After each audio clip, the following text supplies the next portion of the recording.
What's up, guys? Steve with Heights Canine out here with Hamilton. Hamilton's a board and train we've had here for about a week and a half we've been working with, and he's been quite the challenging dog. He is super food aggressive over his food bowl, obviously.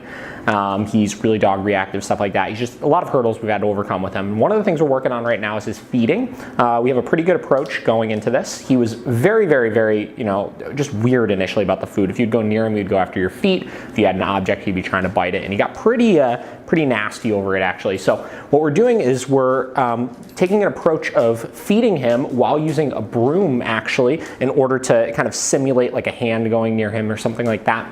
And what we're doing is we're using a combination of correcting for any aggressive responses that we're getting out of him with the e-collar, as well as counter conditioning with food for appropriate responses. So that could be just avoiding the broom in general, so moving away from it. It could be just tolerating that broom being in his space and maybe giving eye contact or something like that. But I'm trying to not only just kind of get him into this state of like avoiding showing aggressive behaviors, I want him to understand, you know, that there's positive responses with doing appropriate behaviors as well. So we're gonna go ahead and get started here. I'm gonna put this food bowl down. Okay.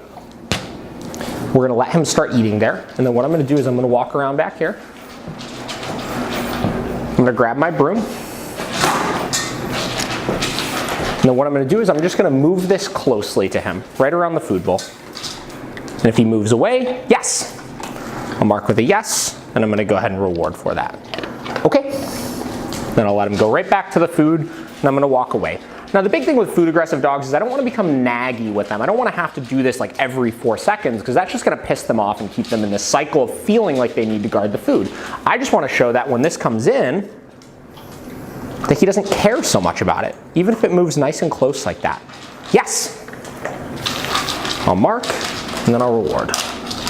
And that could just be me dropping kibble in. If he disengages, that's fine as well, right?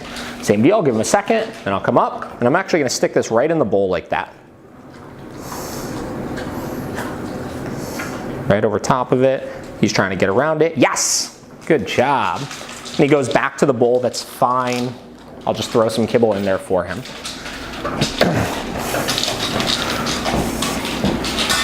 Same deal, this time I'll come over from this side, stick it in the bowl.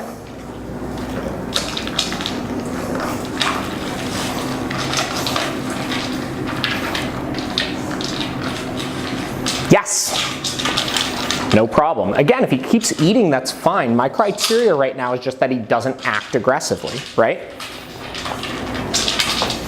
I could even move the bowl around a little bit. Move it back this way a little bit. Stick it in. Yes. Then I'll present more food. Same deal, disconnected, that's fine. Now the bowl's empty. So I'll let him lick it for a minute. Stick this in there. Kind of block him a little bit, just see how he goes. Yes, good job. This is a huge 180 from the first couple times we started working on this. The first time I ever brought out the broom around him while he was eating, he tried to tear this thing to pieces. I mean, you could even see, look at all the bite marks on the side of this, right? This was from the first session that we did with him. The first 2 sessions, we started to see it progressively get better, obviously, but this is just, I mean, infinitely better than even just 2 days ago. Yes, good job, buddy. Again, I want to create this positive association where it's like, so I just burped there, again, staying cautious. I don't want him growling at me and trying to bite me, so I'm, you know, thinking burps or growls. Yes, good job, buddy. But I want to create this positive association with feeding, right? Positive association with being around me being in the presence of the bowl, the broom. Even brooms in general were just scary to him, right? He, you know, who knows, right? Like he was just scared of brooms in general. So because of that, I want to create a positive association with this thing. When it's near you, yes, good job. That could mean something positive also.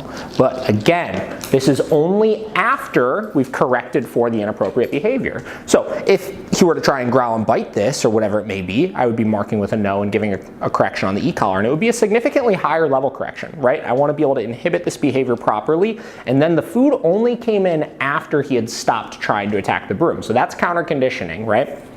Being able to replace an old habit he had, inhibit that habit, and then reinforce the new one that you want out of the dog. Same deal, broom, yes, Good job, buddy. So this is pretty fantastic. So I'm gonna go ahead and put the broom down here. I'm gonna put down one of these beds. Then I'm gonna put him into command here. Hamilton, bed. Good job. And then I'm able to get the, no. Come on, bed. Sit. Good. Then I'm able to get the bowl and pick it up and put it away. Good. So that's kind of some of what the feeding process is looking like for him. He's doing a great job so far.